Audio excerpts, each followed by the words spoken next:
Hello, my name is Kathy, and today I'll start the discussion on astral catalepsy, or sleep paralysis.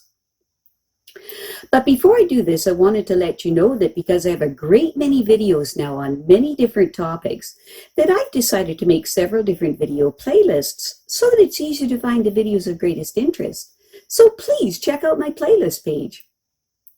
So, you might be asking yourself, what is astral catalepsy, or sleep paralysis? Well, let's look at a few examples of this condition so that you can get a better feel for it. In our first example, we have a man that has had several experiences of astral catalepsy, or sleep paralysis, that really scared him. What happens for this man is that he will be sleeping, and then he half wakes up and feels as if he can't breathe, can't move, can't open his eyes, and he feels as if he is being pushed into his bed by some force. He tries to yell for help, but he can't make a sound. Finally, he starts feeling lighter and kind of normal again, and he's generally too scared to go back to sleep. In our next example, we have another man that says he has had this dream on several occasions of everything being pitch black, and he felt something sitting on his bed, and suddenly he realized he was paralyzed. He couldn't move or even open his eyes, and something was on top of him, keeping him pinned to the bed, a truly terrifying experience. In our next example, we have a woman that says that she is sometimes sound asleep and awakens to deafening noises of no particular description, just absolutely mind-numbing noise. She says it is as though her brain is tuned into every single radio station and airwave transmission all at the same time, and that she is also paralyzed during these events. And next thing she knows, she feels weightless and she is voluntarily leaving her body. In our next example, we have a woman that for as long as she could remember, she has had the same recurring dream. In the dream, she is unable to move from the neck down, and she can only slightly move her head. There is nothing going on in the dream. It's just sort of black, and she knows that there is a heavy presence, a force of some kind, almost sitting on her, holding her down. And she knows that in her conscious mind that if she doesn't wake herself up from this dream, that she will never wake.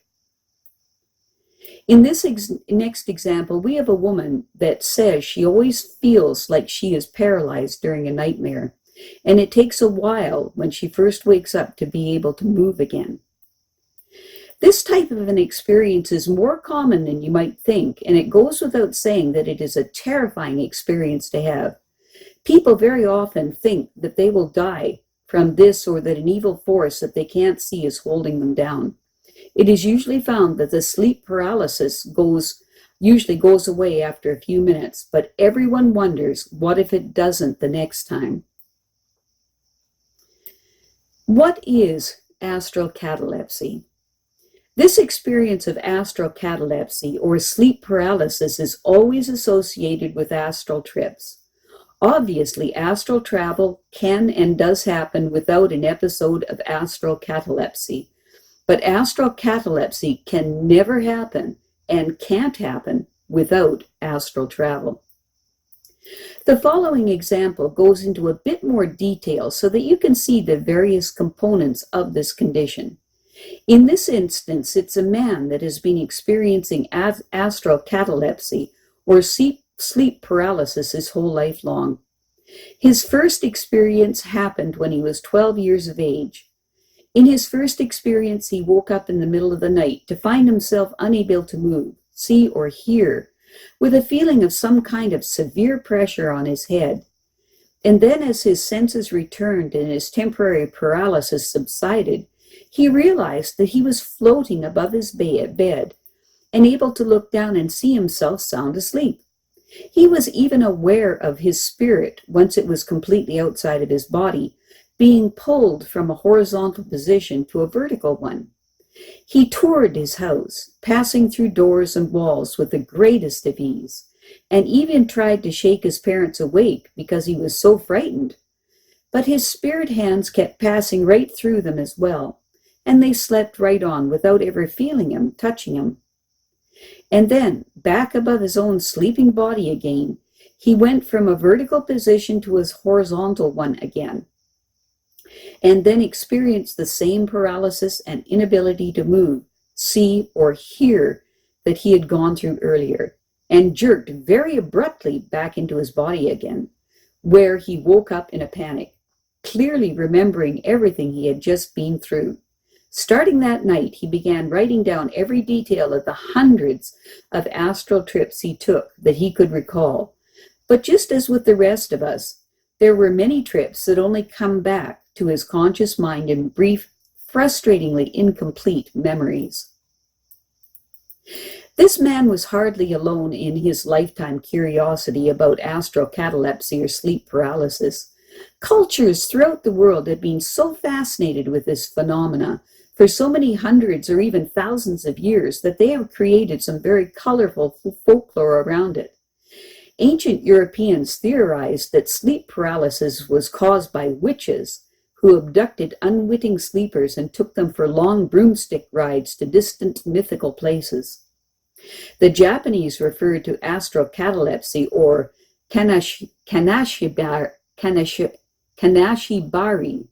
in which a gigantic devil would sneak into bedrooms throughout the country during the night and pin the sleeping people to their beds with his foot.